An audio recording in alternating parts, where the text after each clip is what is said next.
possible from citizens. If citizen pressure is required, then calls to action to citizens are also likely required, and that means political activity, according to the CRA.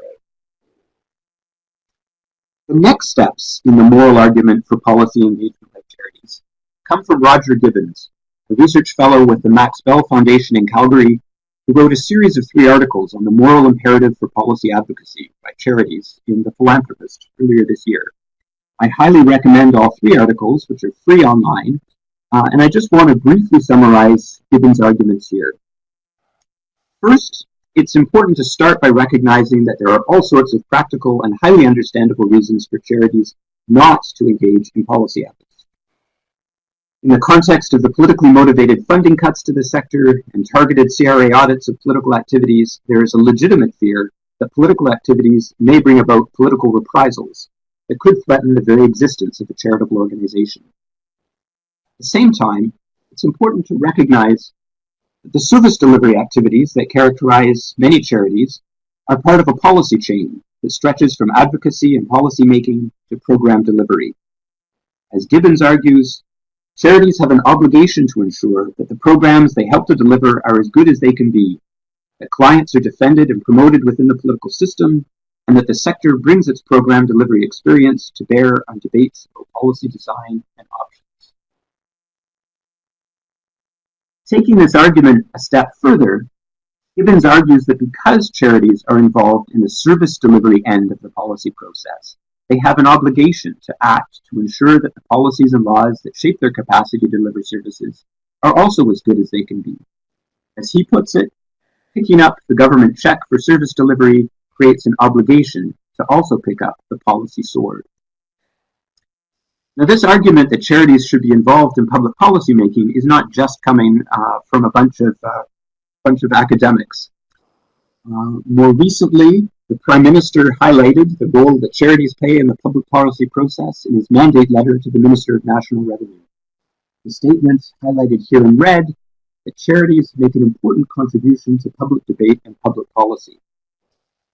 Even more recently, in the launch for the consultations on political activities by the Canada Revenue Agency, the CRA itself emphasized that charities play a critical role in our society. They make valuable contributions to public policy and public debate for all Canadians. Going beyond that and looking back to 2003, the CRA's key policy statement on political activities also emphasizes the important roles that charities play in the public policy process, arguing, as I've highlighted here in red, or pointing out, as I've highlighted here in red, that the sector needs to contribute its experience, expertise, knowledge, and ideas in developing better public policies and the design and delivery of programs. Now, I'm going to skip over the next slide quickly and simply highlight here that there's a moral argument for international cooperation charities to engage in public policy processes, which the government has supported over a number of years in numerous public policy documents. I'm just going to skip over this slide with a quote from a previous Prime Minister also supporting the role that charities play in public policy making. The next point I want to make is about the connections between policy advocacy and public engagement. Now, I've already outlined or argued that policy advocacy by charities does not have to involve CRA-defined political activities. Again, under the CRA guidelines, there are many ways in which charities can engage in public policy processes through allowable charitable activities, which Mark will discuss again in a few minutes in more detail. From the perspective of risk mitigation, sticking to the allowable charitable policy advocacy activities may seem like a preferable approach to engaging in CRA-defined political activities. And this is certainly the advice that many charity lawyers will give. I'm not quite sure what Mark is going to say. However, there is also a big risk to avoiding political activities and engaging only in allowable charitable activities to engage in public policy processes. And that risk is that policy advocacy without public engagement, that is, calls to action, is largely invisible to the public. Calls to action are one of the core defining features of the CRA's definition of political activities. It is completely possible to do good policy advocacy work behind the scenes without engaging in CRA-defined political activities. But the public will likely never know about that work. If we want to nudge the values of Canadians from charity towards justice, and to encourage the public to view policy engagement as an important component of international development work, they need to be encouraged by our sector to become engaged in public policy debates that relate to global justice. For most organizations, this likely requires calls to action, which means engaging in CRA-defined political activities. The final point I want to make is that evidence indicates that Canadians strongly support policy advocacy work by charitable organizations. The Moutart Foundation's 2013 Talking About Charities report indicated, and here I'm going to shift to, I probably can't read this, so I'll explain this slide to you. The Moutart Foundation's 2013 Talking About Charities report indicated that 94% of Canadians believe that it is either very acceptable or somewhat acceptable for charities to speak out on issues like the environment, poverty, and healthcare. And if you look down towards the bottom of the screen, the second set of bars from the bottom, 64% of Canadians believe it is very acceptable or somewhat acceptable for charities to hold legal street protests or demonstrations. In sum, there appears to be strong public support for charities to engage in CRA-defined political activities and to play an active role in public policy debates. So I'm going to pause here and turn things over to Mark Blumberg, but I'll be back again at the very end to highlight the data on actual levels of political activity that CCIC and ICN member organizations report to the CRA. So that's it for me for now, and over to Mark. Thank you very much, John. So I'm going to talk a little bit about the CRA regulations and how they impact Canadian registered charities. So first thing, John had mentioned the importance of charities being engaged in political activities. I agree wholeheartedly that it is very important for them to be engaged. One of the biggest questions that comes up is, why are charities not as engaged as some people who think it's important that they be engaged? They're not as engaged as one would like. The CCIC in 2006 did a very interesting report where it listed certain barriers to conducting political activity. Some of the barriers included obtaining information, knowledge on policy-making processes in Canada, and capturing knowledge from the South. Resources or lack thereof, so no time, skills, human resources for policy research, analysis, no source of funds, things like that. Organizational development issues like silos within organizations, lack of management board will.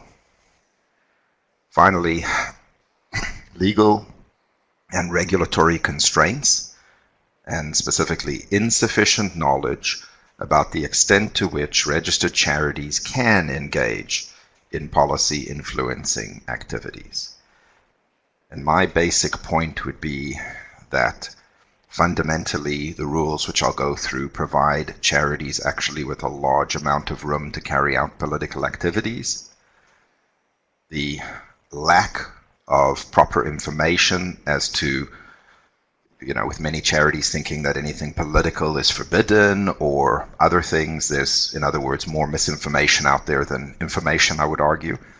But really the problem isn't so much the rules as it is the lack of knowledge about the rules.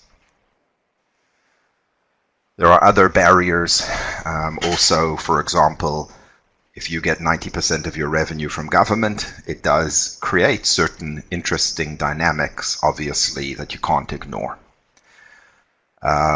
Another thing is that donors and supporters, sometimes they may not be as enlightened in terms of understanding the importance of this issue, and that can also be a problem. In some worlds, the use of the term political is very negative. You just need to look to the US election happening today, which I'm sure for many of us is causing tremendous amount of anxiety. And yeah, there's a lot we can learn from the US situation, and very little of it is that we want to follow their lead. But instead of talking about political, in some cases there are other terms that are different, but they may incorporate some similar elements in some cases, like advocacy and policy dialogue, and one should think about utilizing them. And let's face it, not every time a charity gets involved in political activities, it's a brilliant strategy that's well implemented. And sometimes what we're seeing is some very poorly executed political activities. There are many examples of amazingly done political activities by charities, but that's not the only types that are out there, unfortunately. I have a few slides here, which essentially have top Canadian charities by spending on political activities from 2014, which is the last full year. You can see the total expenditures in this particular slide of those organizations, and you can see the amount they say they spent on political. The amounts in almost all cases are very, very small. Oftentimes it could be less than 1%, things like that. Keep in mind also the charities. These are the charities that are declaring, yes, we're doing political activities and yes, we're spending money, which unfortunately is only 500 charities out of 86,000. And the totality of the amounts that all the charities are saying that they're spending is about $25 million. You know, if you're a small organization, $25 million sounds like a lot of money.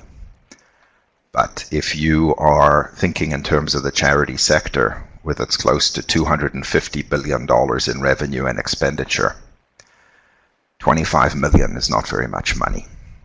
Especially since under the rules, if every charity maxed out the amount they were spending, the charity sector could spend $25 billion. So the charity sector can spend under these rules that we have right now 1,000 times more money than they're actually spending, according to what they're saying they're spending on the CRA disclosure. And we can look at other years, like 2013, and the numbers are not that different, both in terms of the total numbers doing it, the amounts involved, things like that. And I went back to 2011, and we can go back further. Now, on the one hand, I very much believe that charities should not only be engaged in this, but they should be doing a lot more than that they're doing at the moment. On the other hand, I don't go to the other extreme and say, well, oh, this is a good thing, and therefore it's the more we have, the better, because in fact, it creates its own problems when you have more. In other words, if the doctor says, take 2 pills, and this will help you, it's not necessarily true that taking 20 pills at one point is going to help you either. And there are some legitimate reasons that there are restrictions on charities and the political activities that they can conduct. And whether you agree with those reasonings or not, those have been the rules, and it's not just in the political realm. It deals with foreign activities, there's issues around ineligible individuals, there's all sorts of rules that apply to charities. And one basically just has to at least try to understand what's there, and then no one is forced to be a charity. And in some cases, and I'm often talking to clients where I'm discouraging them from becoming a charity, there may be limited benefits of a charity and much detriment, and there are better ways of doing things. Or in some cases for organizations that find the CRA rules to be too narrow, they can set up non-profits or for-profits and have those entities carry out unlimited political activities if they choose to do so, and some groups do that, in fact. But from a tax policy point of view, we can agree that charities are not political parties. The degree to which political parties are accountable is questionable, but at least every now and again there are elections, and theoretically people can throw them out and that sort of thing. I don't want to talk about any particular charities, but many charities maybe have one member, they may have multiple members, it may be a closed group, it may be a closed board. there's no real stakeholder accountability, and that can be an issue. There's a concern that it'll divert funds and resources from charitable activities. I'm not so worried about that, but it is a concern. My biggest concern probably is that wealthy or major donors will use charities to espouse their political views. And right now, you can give money to political parties if you want to. You can also give money to non-profits. At least with the political parties, you are somewhat limited in what you can give.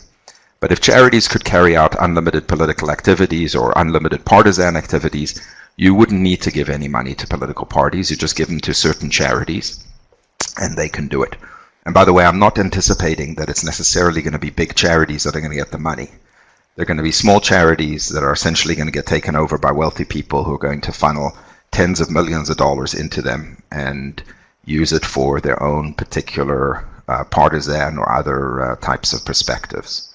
We only have to look down to the US to see the impact of certain changes in the United States that allowed every corporation to have the ability to have free speech to see the problems happening. We don't have to search too far.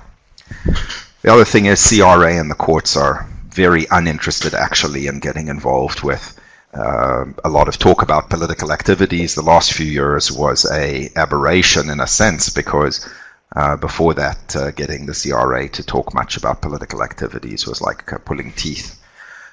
So they're not that interested in regulating what is,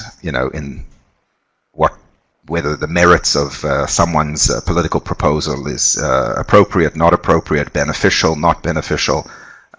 They're certainly not that interested in that. Non-profits that are not registered as charities. So there's about 80 to 100,000 of these non-profits in Canada. And they can spend 100% on political, they could spend nothing on political. There's tremendous flexibility.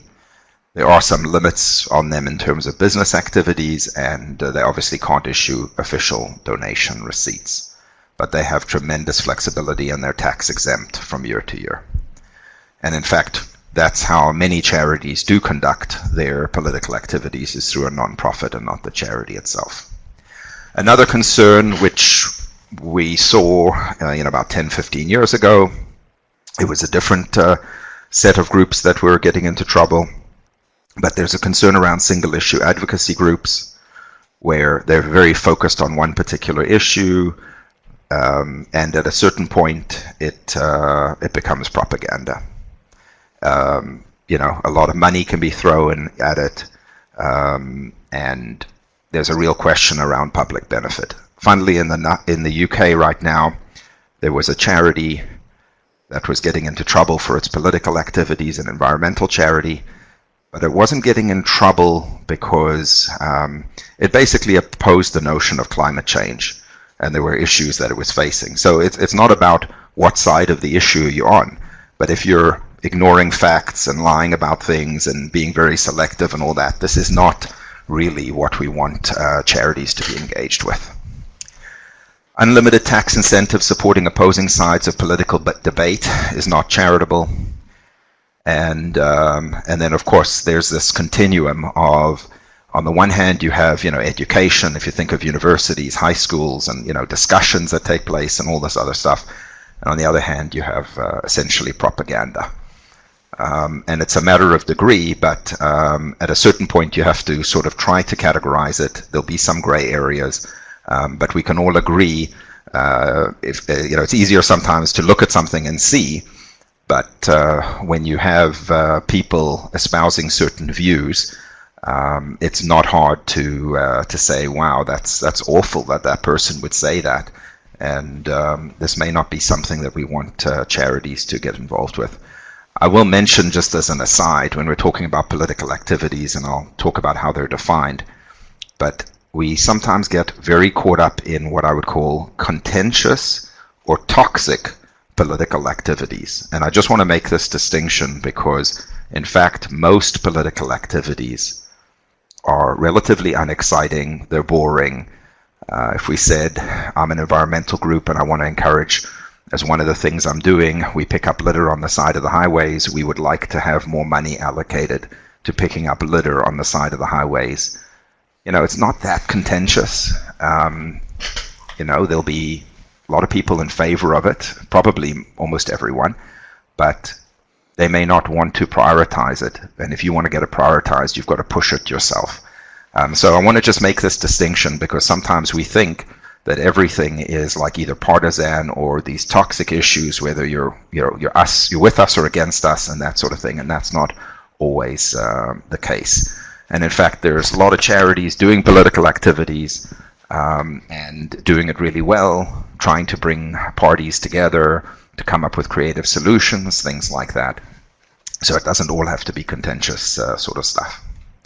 Now, in terms of political purposes and political activities of charities, we're talking about charities that are registered under the Income Tax Act, and they use a definition of charity that essentially is common law. And the idea is that charities have what we used to call legal objects. Sometimes they're called purposes. And so these purposes cannot be political. They have to be charitable. So I'll give you an example. If you had a purpose which was to change the laws of Canada to reduce certain emissions to prevent acid rain, that would be political. It wouldn't be appropriate for a charity to have. But if your purpose was to essentially improve the environment, and that was what you did, but you did some political activities, then that would be okay. It's a little bit artificial, I'll give you, in terms of at times there can be some overlap between purposes and activities.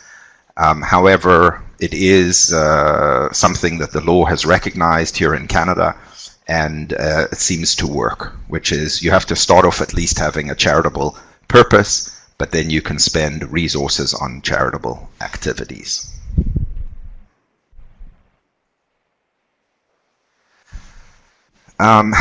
There's another thing called unstated purposes, which is just the concept of, you can have whatever purposes you want, but in the end you might actually be trying to do stuff that has nothing to do with your purposes, but it's all essentially political, and they may call that a collateral political purpose, etc. We have seen situations where organizations, and in fact it's quite common, they're not even aware of what their legal objects are, or they're aware of them, but they're not aware that they were changed twice, and in fact what they think are the legal objects are not even the legal objects. But this is getting more to the issue of, in some cases, the focuses of certain organizations are quite significantly on different things than their objects have. So essentially CRA, they say that something's a political activity. They give 4 sort of examples of when they would presume an activity to be a political activity. And we're not talking here advocacy, which is a much broader word. You could advocate, for example, with a mining company that they should improve their human rights practices. Okay, it doesn't have anything to do with government, that particular activity, and that would be considered charitable, depending obviously on the details of what's done. But this is trying to get at what are you doing that relates to essentially trying to get government to retain, oppose, or change the law, policy, or decision of any level of government in Canada or a foreign country. Okay? So if you explicitly communicate a call to political action, so you encourage the public to contact an elected representative, that would be political. If you also explicitly communicate to the public that a law, policy, or decision of any level of government in Canada or a foreign country should be retained, changed, etc., then that would be also political. The third one is explicitly indicating in your materials, whether it's internal or external, that the intention of the activity is to incite or organize to put pressure on an elected representative. This is less likely to be the case, but for example, let's say you were to have a big rally on Parliament Hill. You don't necessarily say anything political, but if it's clearly understood the reason you're doing that is to flex your muscle on a particular piece of legislation, then that would potentially be a political activity. And the fourth one that was added by Harper, which only really affects organizations that give lots of money to other organizations like foundations. Essentially, it says that if you give money to another qualified donor, you give them a gift, but it can reasonably be considered that a purpose of the gift is to support the political activities of the qualified donee, then you will have to count that as political. So if you cut a check to another organization, an unrestricted check for $100,000, and that organization happens to do political activities, that doesn't matter. But if you're giving them the money and specifically saying this needs to only be spent on such and such political activity, then that will count towards the foundation's 10%. And many of these foundations are distributing a lot of money, and therefore 10% is a lot of money in some cases. Now, in terms of political activity, so we've talked about CRA's 4 categories of what they will consider to be a political activity, but there are prohibited activities, and it's really just 2 things are prohibited. One is illegal activities, and the other is partisan, and we'll talk more about what partisan means. But those are things that charities shouldn't be involved with at all under the current rules. Allowable political activities is what's sometimes referred to as the 10%. This is the stuff that you can do. You're supposed to restrict yourself to 10%. And then there are some activities that normal people on the street might consider to be political, but in fact CRA carves it out and says that these are going to be considered charitable activities. And in fact, some of them, I'll talk about it a little bit more, but the most common is a private meeting, for example, with a elected official. If you go there and you talk to them about how we need to change something, maybe get the Canadian government to spend more on ODA or something like that, that actually, from a CRA perspective, will not be counted towards allowable political, it'll be counted towards charitable activities. So there is a lot of room for Canadian charities to do political activities. And when I'm talking about 10% here, I'm talking about 10% of the resources of a charity, which includes the money, the people, the staff time, the volunteers, and every other resource they have. Now, CRA has a consultation. They're asking questions of the public to provide feedback on whether there are good things, bad things in the rules, what changes are suggested, and things like that. So one of the areas which is important, I think, and although there are a large number of people within the charity sector who actually want charities to be able to engage in partisan political activities, it's generally not viewed as something that would be a good idea. But I want to just go through the definition of what a partisan political activity is. So a partisan political activity is one that involves direct or indirect support of or opposition to any political party or candidate for public office.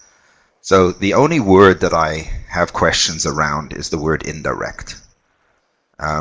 Directly saying you support or oppose a candidate, I think that makes sense. The question is, what does indirect mean? Where does it go to? And we need to have, I would argue, some greater clarity on it. We already know CRA has said that a charity is entitled to oppose or support or whatever a position on a particular issue, even if political parties have taken that position. CRA doesn't have a problem, but you're not supposed to connect your views necessarily to one political party or the other, and certainly not with, we support this, the Conservatives are opposed to it, vote against them next time we have an election.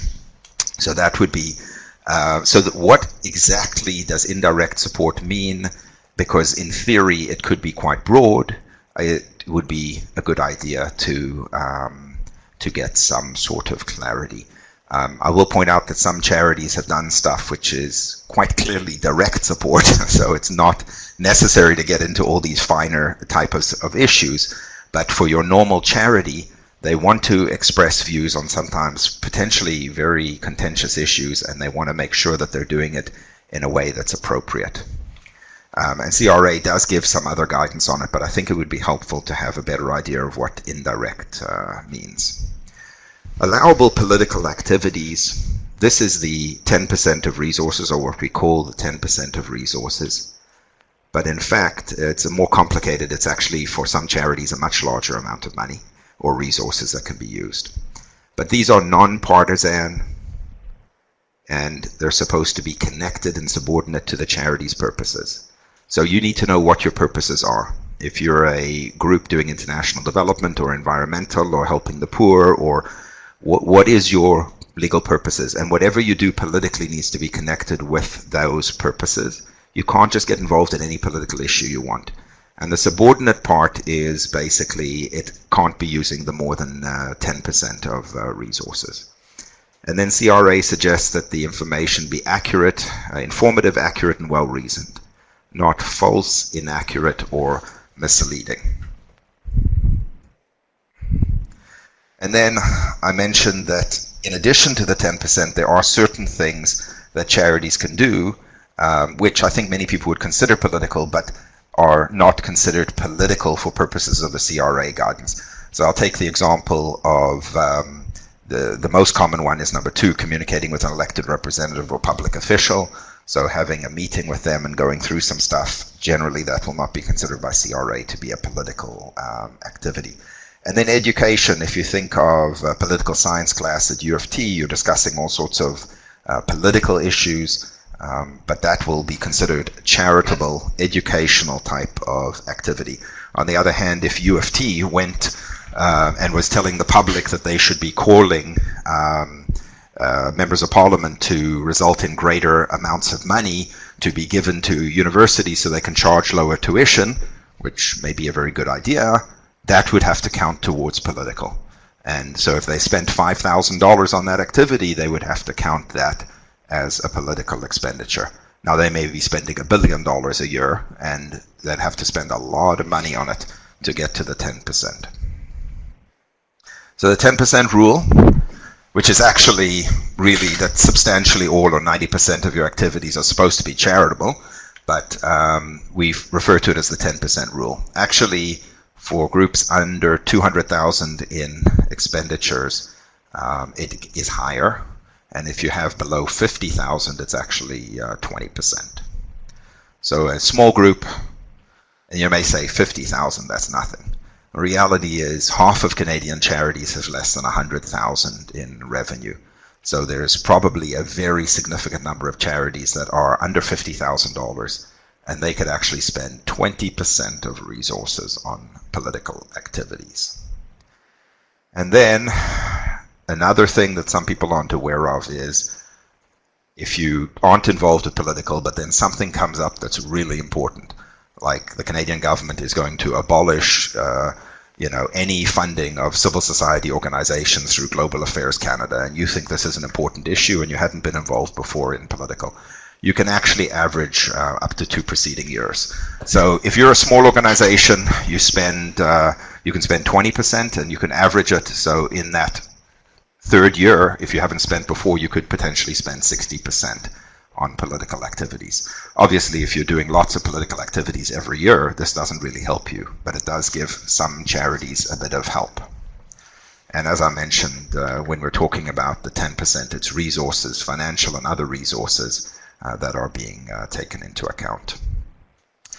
Then I will just mention there are many, many, many ways of, if there are groups of people that are interested in doing more political activities, and I'll just take one that CRA in fact suggests. A charity wishing to carry out activities that go beyond the limits permitted by the Act may establish a separate and distinct organization that will not be a registered charity, therefore not able to issue tax receipts. And there's no limitations are placed on the political activities of such a body. Well, that's not exactly correct. There are limitations, the lobbyist restrictions, if you were going to advertise in elections, there are some limitations in what they can do, but essentially no Income Tax Act limitations. So within that, it has complete freedom within the law to support any cause it chooses.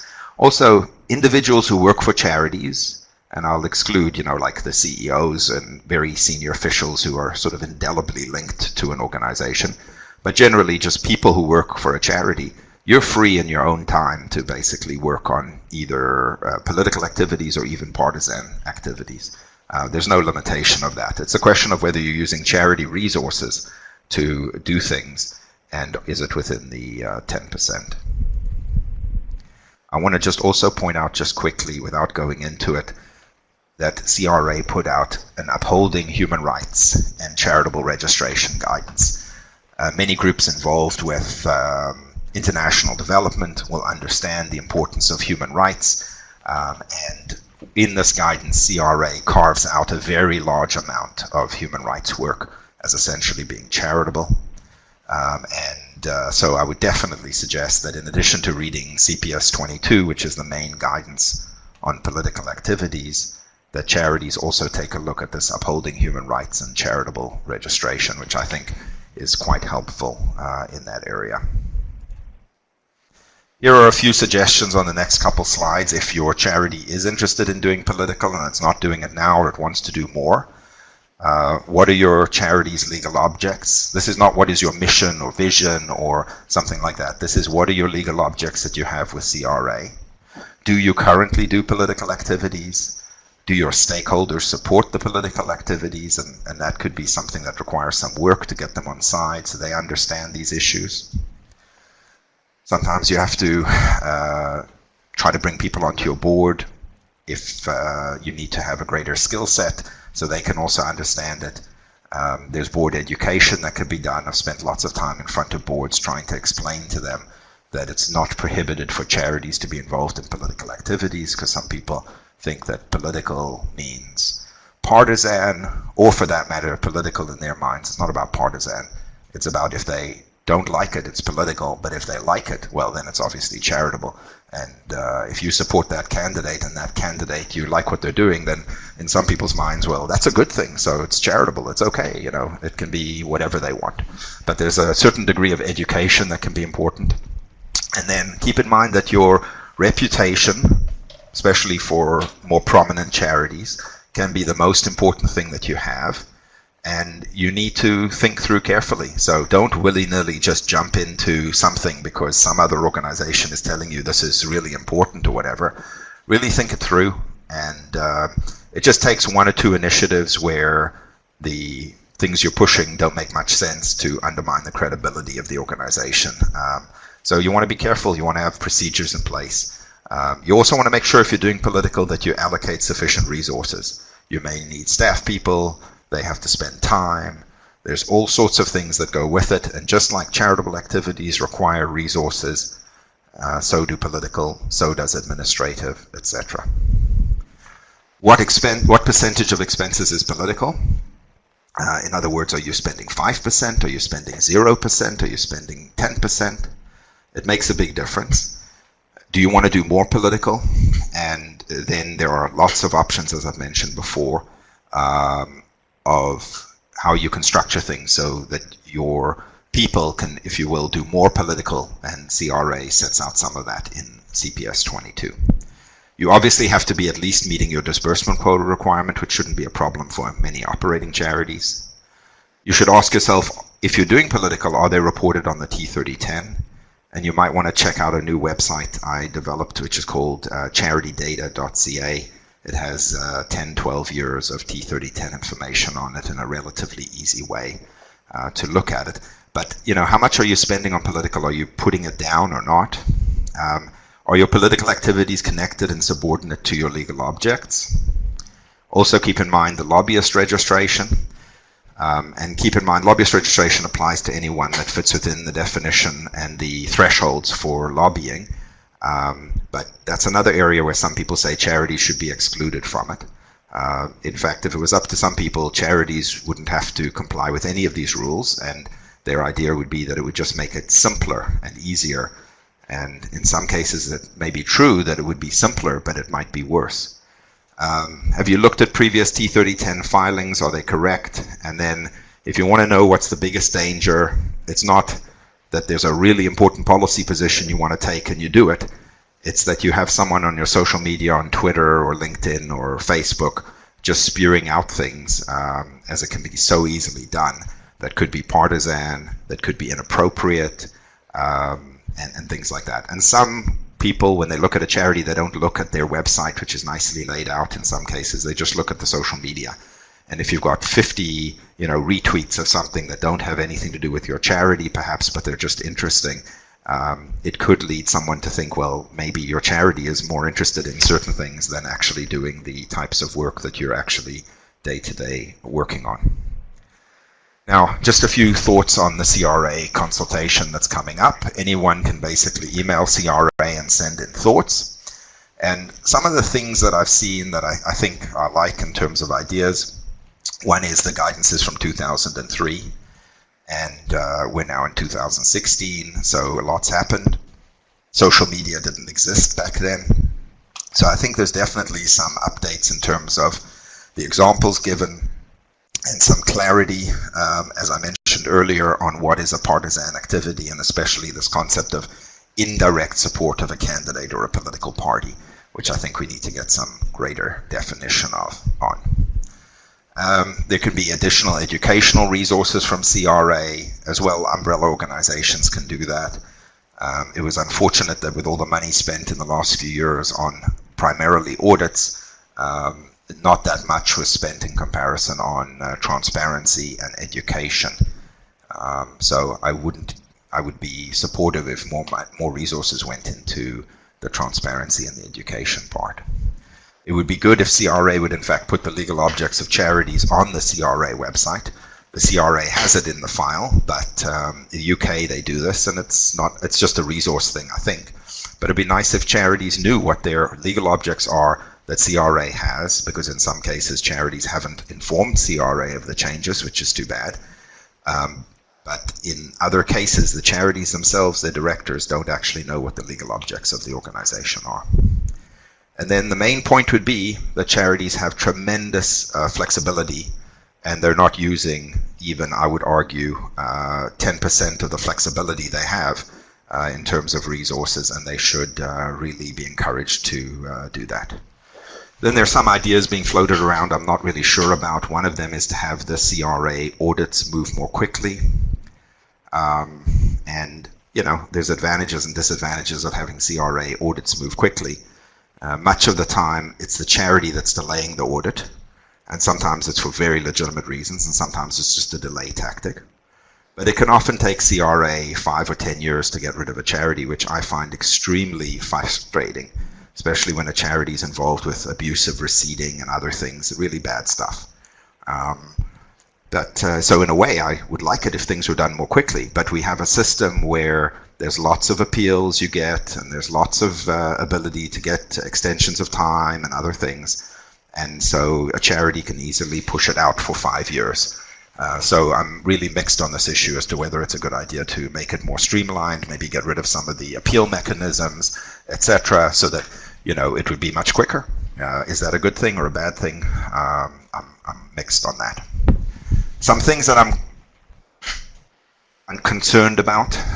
One of the ideas is that CRA only focus on the purposes and not on the activities of charities. I think this could be a problem. It would be then very easy to get registered charity status. You just paste in some purposes that are model purposes, and the fact that you might want to be doing all sorts of crazy activities that are inappropriate or negative or harmful, well, if CRA doesn't have to worry about it, then they don't have to worry about it. I just think this is already the story is that if your purposes aren't completely charitable, you are not becoming a charity, end of story. But unfortunately, it's not good enough in our society where you're giving all these benefits and reputational benefits, not just tax benefits, to say that it's okay, just as long as your purposes are good, but your activities are bad. You know, some of these religious cults that are out there, you know, their purposes may be fine. It's the activities, it's the abuse of children, it's things like that that's the problem. And if CRA is not asking questions about it, then they're just going to slip through and become charities.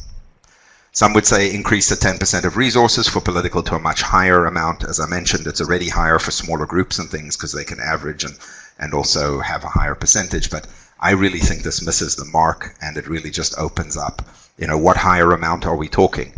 If charities are spending 1/1000th of what they can spend already with the 10% mark, it's just going to allow 10 or 15 charities to dramatically increase the amount that they're spending. They'll spend 50 or 100% on political, and that wouldn't necessarily be good for the reputation of the sector.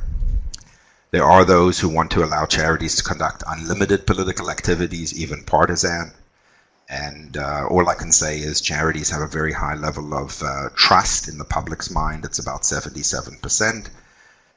What would happen if they were operating and doing partisan things? Well, we know.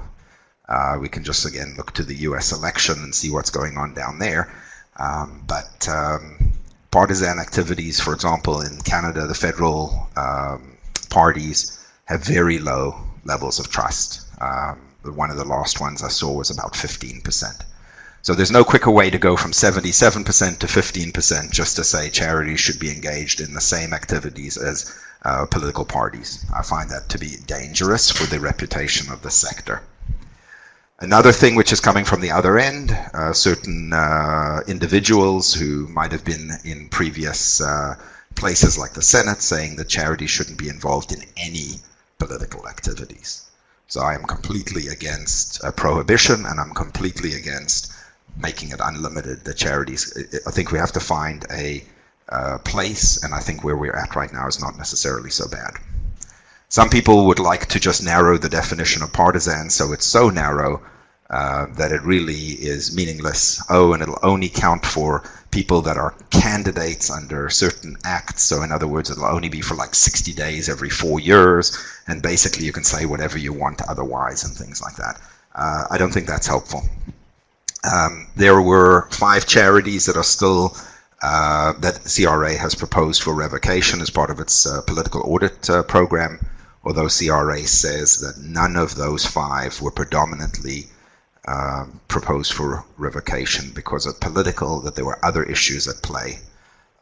Unfortunately, none of those charities have released to the public the CRA letters, so we have no information on it, and I don't think that charities should jump in and say that you should forgive these charities for anything they've done wrong without actually knowing what it is that they've ostensibly done wrong.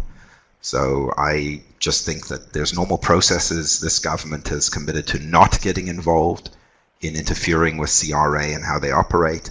I don't think we should be encouraging them to start getting involved.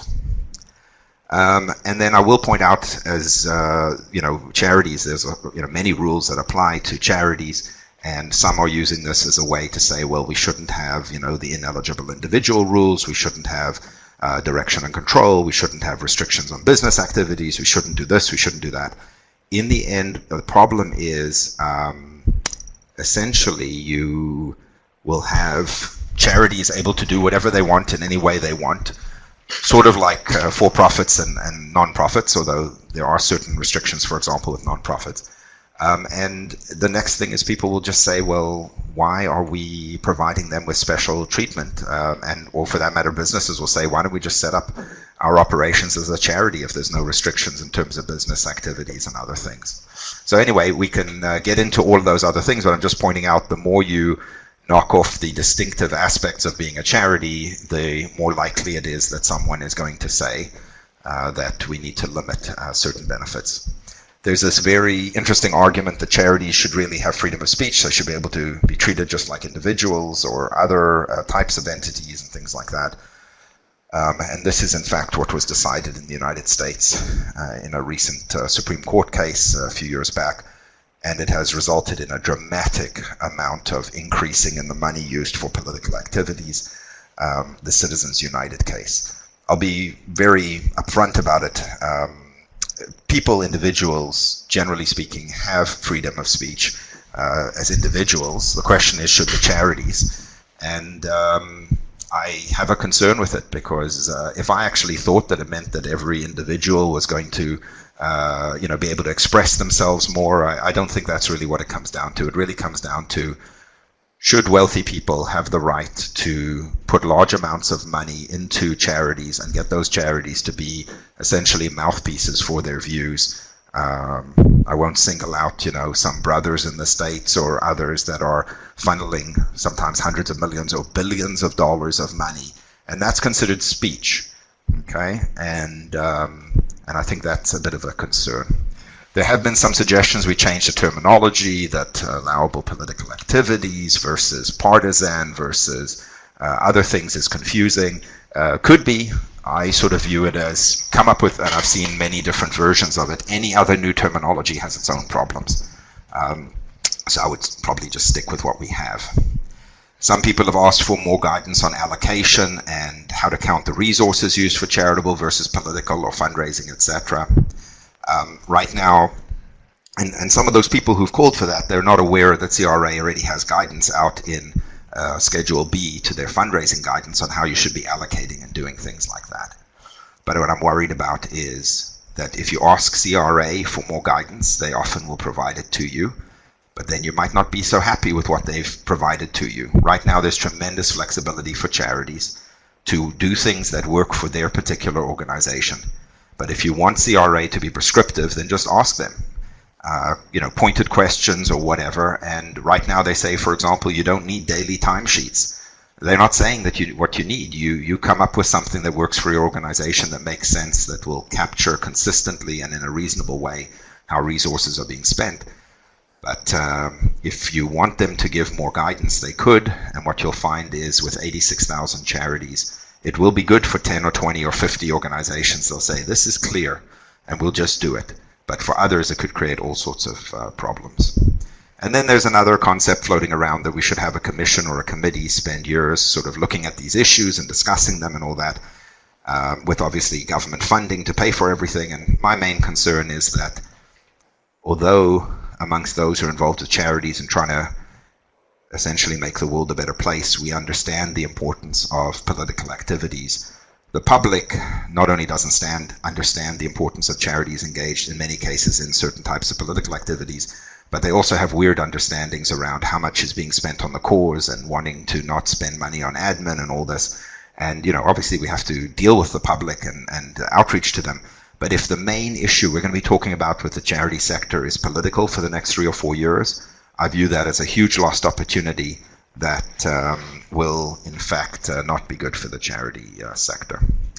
And then just a few points, some slides here on some recent things.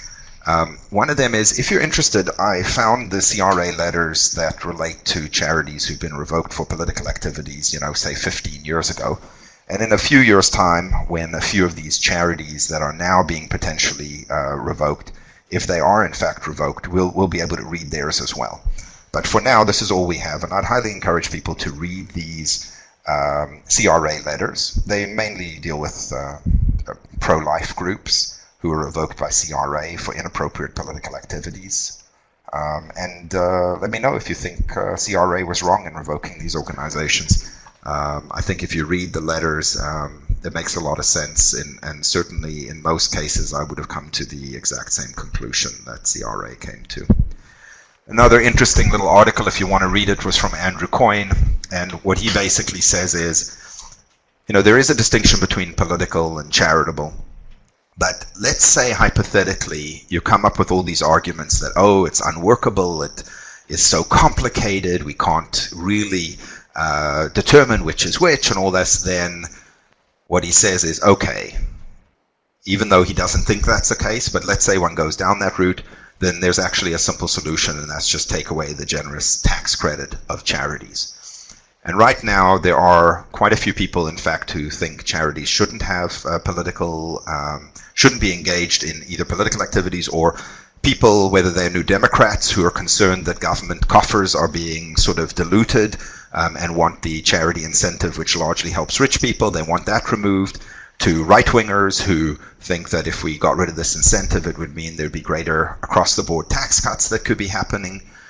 There's all sorts of groups on both the left and the right who want to get rid of the tax credit. So I'm just pointing out, the more one plays with these things, the more one is putting that potentially in play. Imagine Canada put out a very good piece on political activities by Canadian charities, where their sector monitor essentially talks about what's actually happening based on extensive survey, as opposed to what charities are saying on their T3010, and I'd highly encourage people to read that.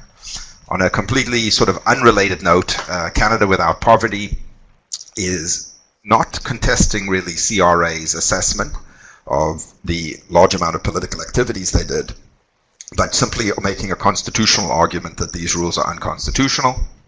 Be interesting to see what happens. I think they're probably not going to be successful.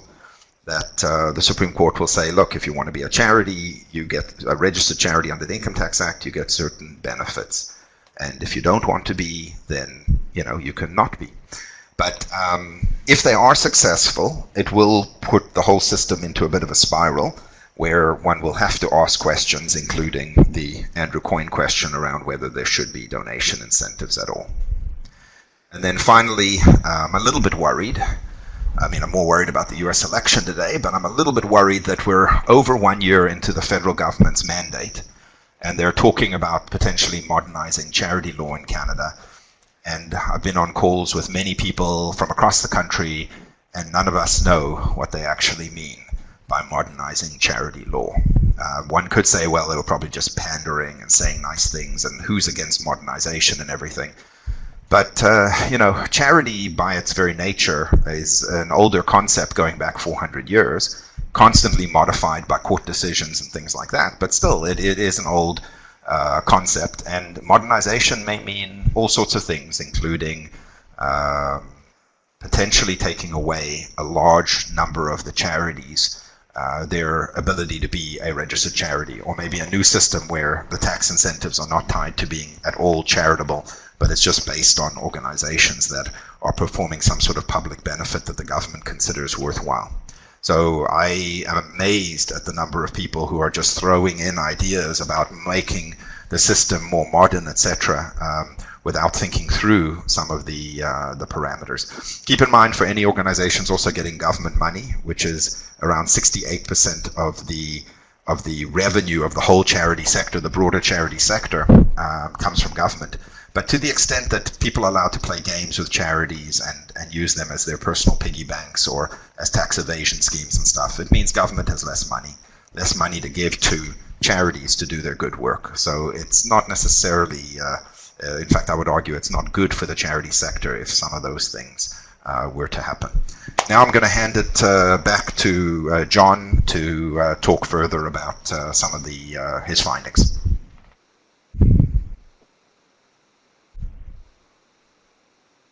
Thanks, Mark. I just want to close, this will just take a couple of minutes, by just reflecting back to CCIC and provincial and regional council members, the actual levels of spending on political activities in the international cooperation sector.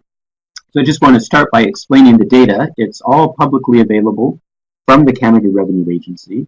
The information on political activities and all the information that charities submit to the CRA on the T3010 form is publicly available through the CRA's Charities Listing website. It's just a screenshot of it here on the slide you can see. So this information is accessible to anybody.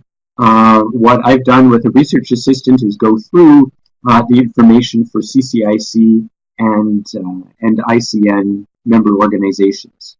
I'm not sure how well you can read it. I should clarify that the data we're showing does not single out any particular organizations. It just gives us an aggregate picture of how much political activity CCIC and ICN organizations are doing in terms of total dollar amounts and also as percentages. I suspect those numbers are pretty small on your screen, so I'll just walk you through them. The top row indicates the council, so it starts with CCIC and then ACIC and FOC, and then across to the Northern Council on the far right side. The rows going across the screen begins with the number of organizational members in each council, then the number of charities among that membership, then the number of charities that report spending on political activities, then the actual dollar amount of spending on political activities, and then the average percentage spending on political activities by the organizations that actually declare political activities in their T3010 forms. So this data is from 2015. Walk you through some of the numbers. So the CCIC, for example, in 2015 had 80 members. 57 of those were registered charities. Of those 57, 24 declared political spending on political activities, and the total spending came to about $4.5 million. That represented 0.31% of the expenditures in 2015 of those 24 organizations. If we look at the provincial councils, and I should clarify here that we didn't double count. So there are a number of organizations that belong to both CCIC and one or more provincial councils. If that was the case, we only counted them under CCIC. So that may overrepresent CCIC and underrepresented the provincial councils, but the total numbers should be fairly accurate. In the provincial and regional councils, we see that there are very small numbers of organizations that even report political activity at all, and the amounts that they actually report tend to be fairly low in terms of dollar amounts. In terms of percentages, they are often actually higher than the CCIC members. But what we're looking at in total is about 38 organizations across the country, 38 out of just over 300 charities in the international cooperation sector that report any spending on political activities, and that their total reported spending in 2015 was just a little over $5 million, representing 0.34% of their expenditures in that year. We also have the data going back to 2010. So before the 2012 budget, they introduced the special program in the CRA to audit the political activities of Canadian charities. And what that data shows is that not all that much really changed. There was certainly a significant decline under the previous Harper government, but it was a decline from maybe 0.4% of spending on political activities to about 0.3 or 0. We're talking about a decline of less than 0.1%, where the maximum spending on political activities on average by the sector hasn't yet reached 0.5%. From one perspective, this is pretty low. When we put this in the context of the data that Mark presented earlier on total spending on political activities by Canadian charities, Mark indicated it was about $25 million. Then these numbers start to look a little bit better. The CCIC and ICN member organizations represent close to 20% of political activity spending that Mark earlier. But I think what this indicates in sum is that there is a lot of leeway, a lot more flexibility for charitable organizations to spend a lot more money, or at least to report a lot more money to the CRA on their political activities, and still not even reach 1%. As most organizations could double or triple the amount they report on political activities and still be below 1%. So I'm going to stop there, and I'll turn things back over to Krista to moderate the question and answer period. Thank you very much, John and Mark. Let's field some questions from our participants. So a quick reminder to participants that questions should be typed into the chat box available at the bottom of your screen. Please indicate if your question is for John, Mark, or both of our presenters by typing their name ahead of your question. So I'll just start with our first question here, which came from Amini Alhadka. And this question, I believe, is for Mark. What are the best practices out there for charity organizations to track their political activities? And does the CRA require specific tools to be used for such tracking in the case of the CRA audit? Mark? Yeah, that's a great question. There are no specific requirements from CRA. The basic way that I would put it is that when you're filing your T3010 registered charity information return every year, after you've put in a whole bunch of financial numbers, they ask you how much was spent on charitable, admin, fundraising, political, other gifts to qualified donees, things like that. And you need to be able to fill that in a reasonable way.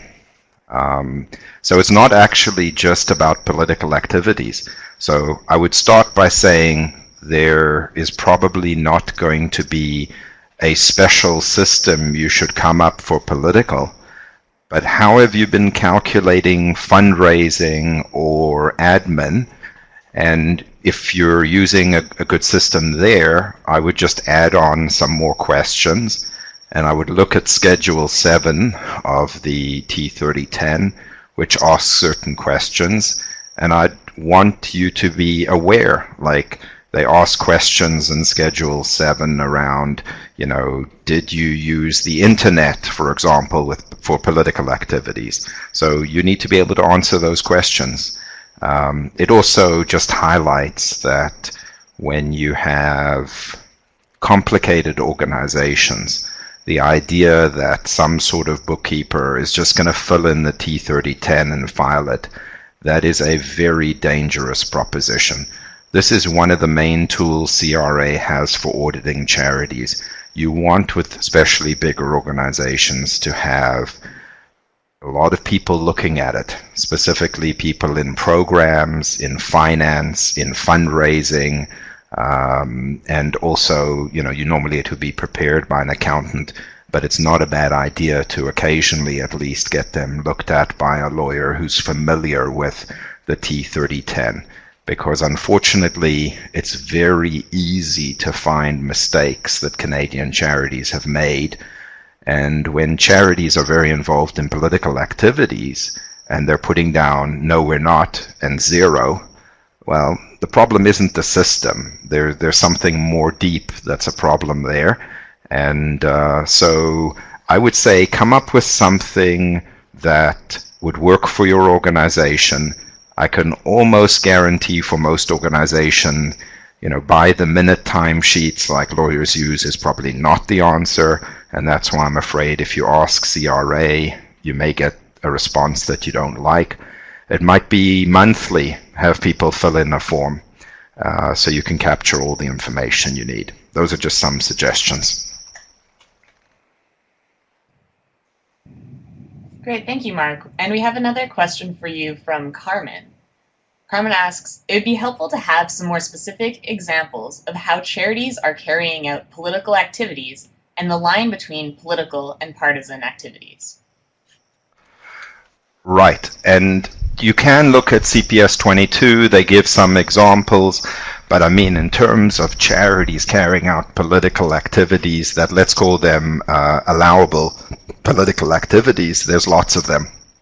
One example I give is the Canadian Cancer Society spending money to encourage the federal government to spend more money on research relating to cancer. And this is not for the Canadian Cancer Society to get the money, but for universities and other research institutions to get it. I think they spent about $1 million over a few years on this project. They got the federal government to commit $500 million. I don't know of any fundraising technique that is going to get you that return. I don't know of any charitable activity that's going to get you that return. And that's why, in part, I'm a big believer that there is a role, not a dominant role, but there is an important role for political activities. If you want to suggest that the Canadian government should be spending more on foreign aid, ODA, then, that's going to be considered a political activity. But I think it's pretty much a no-brainer. I haven't met many international development organizations who think we should be cutting aid, and maybe get rid of what used to be called CEDA. So just suggesting it as that would be another example of something. There's a lot of issues that we deal with that are important. If we just think of the last year, the whole Syrian refugee thing. So there's a lot of good work that's going on in that case that's just pure charitable, helping them, English lessons, things like that. And then there's political things, like if I say the federal government should allow another 25,000 refugees in by having a special program or something like that, that would be a change in policy. It's political and it's okay. And then if I say, the current X person hates refugees, they're a bad politician and we should vote against them, that would be partisan and inappropriate. So, the Syrian refugees is an amazing story where Canada has really, I would say, shown the world that there is a different way than how some other countries are dealing with it. And maybe it's a good example of would we necessarily be in the situation with so many Syrian refugees in Canada, if it wasn't for Canadian non-profits, charities, and others actively being engaged in political activities. So just a thought.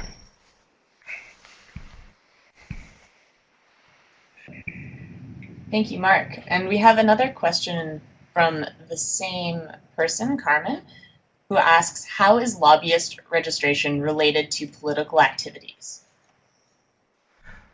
Okay, so what I would say is that there are really three distinct systems for charities to be worrying about when it comes to political activities. The one is election advertising expenses. Okay, so you're limited in the amount of money you can spend around election times. So I'll leave that for now, but that's one system. And it has its own rules on what is political and what's counted and all that. That will affect typically very few charities. Lobbying is not about necessarily what activities you're doing that are political. It relates to your interactions with certain levels of government. So, for example, Ontario has a lobbyist registration act. The feds have a lobbyist registration act. They used to have somewhat similar requirements. For example, now they don't. If you're just spending really a little bit of time in Ontario, you need to register. I think the threshold's about 50 hours that your organization is spending in a year would pretty much kick in registration. On the federal level, it's a much more generous allowance. You can have up to 1/5 of a full-time equivalent working on political before you have to register. It's a mixed thing.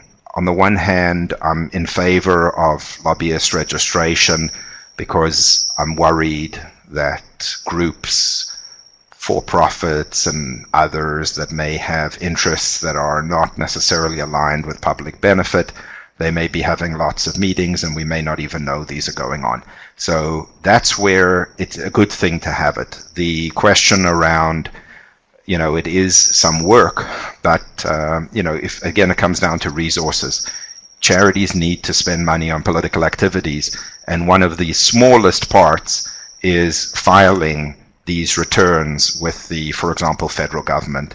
And we tend to talk in terms of federal government, federal government, federal government, but in reality, most of the political activities being carried out by charities, not necessarily most of the stuff that gets into the media, most of it is actually provincial government.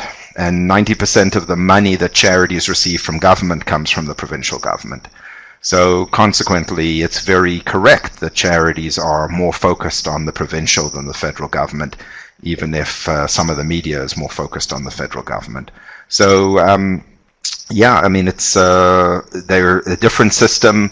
It's looking at different things. It's compartmentalized based on whether, for example, if you're going to the city of Toronto, that's one set of rules. Federal government's different, provincial government's different, and do you meet those thresholds? But the lobbyist registration is not so much about content. You would be, if you're an individual and you're lobbying, you can be doing all sorts of stuff. The Charity Income Tax Act rules are more focused on the content and the amount you're doing, but the lobbyist registration is not restricting you. All it's saying is that if you're doing the political activities, you need to fill in some forms and file them. So they're coming from different places, and I would say just as there's a lack of awareness about the Income Tax Act, there is also lack of awareness around the necessity to lobby. And it's a good question, because the worst thing that can happen, and I've seen it happen a few times, is a minister will look on the lobbyist registration, they'll see the group is not registered, they'll think they should be, and they'll basically refuse to meet with you until you get on the system. And if you want to have an urgent meeting and you have to wait 2 months for it, you'll be very upset. So for groups that are involved with lobbying, they should, and if they meet the thresholds, they should definitely register. And I would view it as a bit of an advertisement. And not a lot of people look at these registers. but the people who do often are very important political actors, and you get some space there to say who you are, say what your mission is, why you're meeting with people. It's basically like free advertising. So, but very different rules, and you've just got to keep it in mind that the definitions for all three, the election advertising, the lobbying, and the Income Tax Act are not aligned because they're coming from completely different places.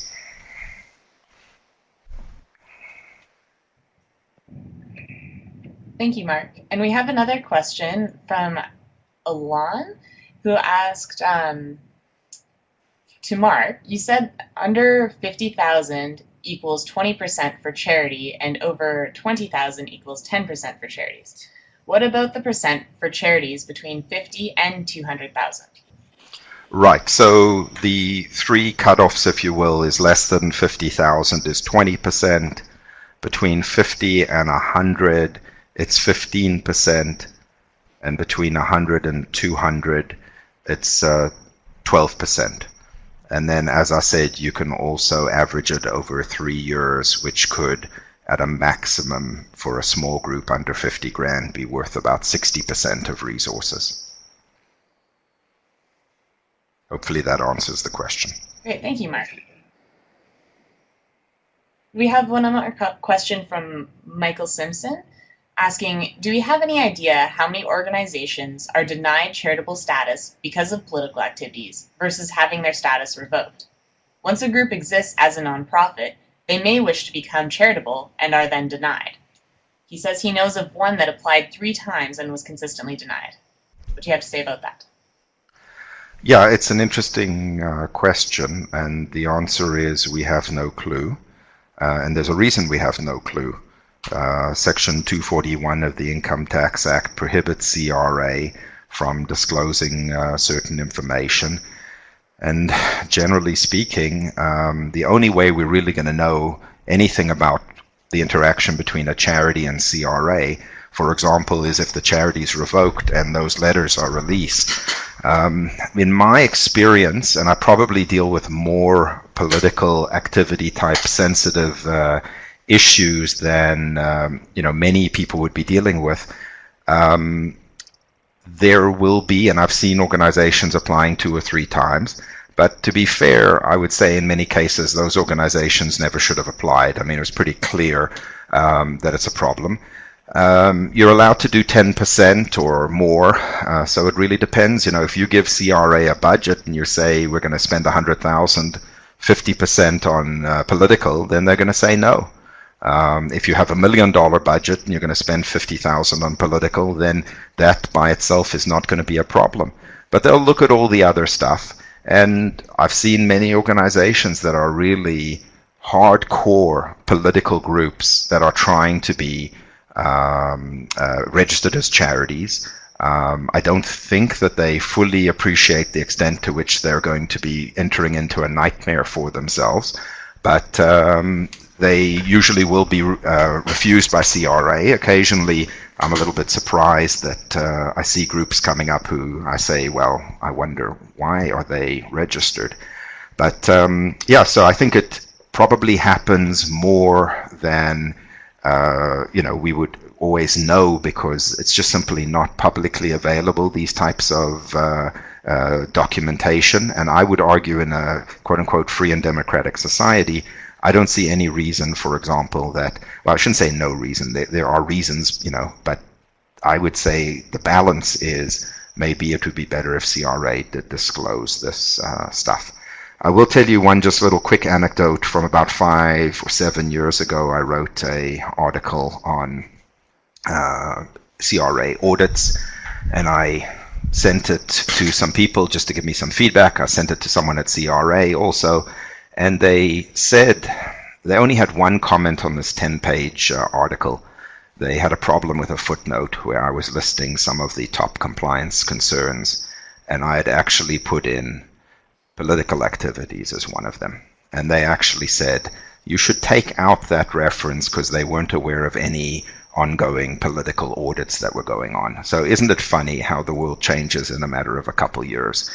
But essentially we don't know, but as is the case, although 55% of applications are rejected, I would say probably very few of those are for political. It's for other very simple reasons, and usually it's pretty obvious just looking at the application whether it'll be accepted or not. So getting advice, especially if you're going to do complicated types of work, political, foreign activities, business activities, things like that, i.e. putting a proper application, is vitally important.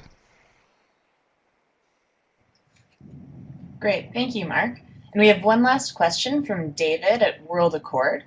He's asking, Mark, when do we not account for volunteer time on our reports? And how can we value volunteer time spent on political activities? So it's an interesting issue. I think CRA does a bad job when it comes to trying to work out the value of volunteers. For big organizations, some of them have no volunteers or very few volunteers. For some small organizations, they're only volunteer. I consider it vitally important, the contribution of volunteers. And how should I put it? There's not one question on the T3010 that deals with volunteers, which is, in my mind, ridiculous. And there's a lot of organizations saying they're for transparency, but they're not suggesting that CRA ask any more questions. I would say even an optional question where you could say the number of volunteers, the hours that they spent, the value that you anticipate it's worth, even just as a side optional thing to give charities an ability to use it. But I would say if you're a charity with a lot of volunteers and you're not keeping track of what they're doing, and there are some that are like that, then you're taking what is a very valuable resource and potentially not managing and controlling it well. So I would say with volunteers, it's completely up to you as to how you want to try and work it out. To the extent that, you know, questions are asked, for example, on political activities, they're asking, the main questions relate to dollars and cents. So, you know, that is, you're not paying volunteers, so that's not really that relevant. But when they ask, did, you know, volunteers do press releases, did volunteers do other types of activities, you need to be able to answer that question. And so you should keep track of it. And I think ultimately it'll be in the best interests of the organization to monitor what volunteers are doing, take it seriously, consider it sort of like you would employees you're paying. These are people dedicating their free time, which is as valuable as money in many cases, and you should be tracking and knowing what's going on there. And I think that'll be in the best interest of the group. But fundamentally, look at Schedule 7, realize that at the end of the year, you need to answer this question. And so maybe it's you distribute a simple questionnaire that asks a few questions. If all you care about is volunteers and political activities, you can ask them those questions. But I think most charities, it'd behoove them to ask and keep track of things better, and that sort of thing. Okay. And by the way, if there's no other questions, I just have a quick question for John.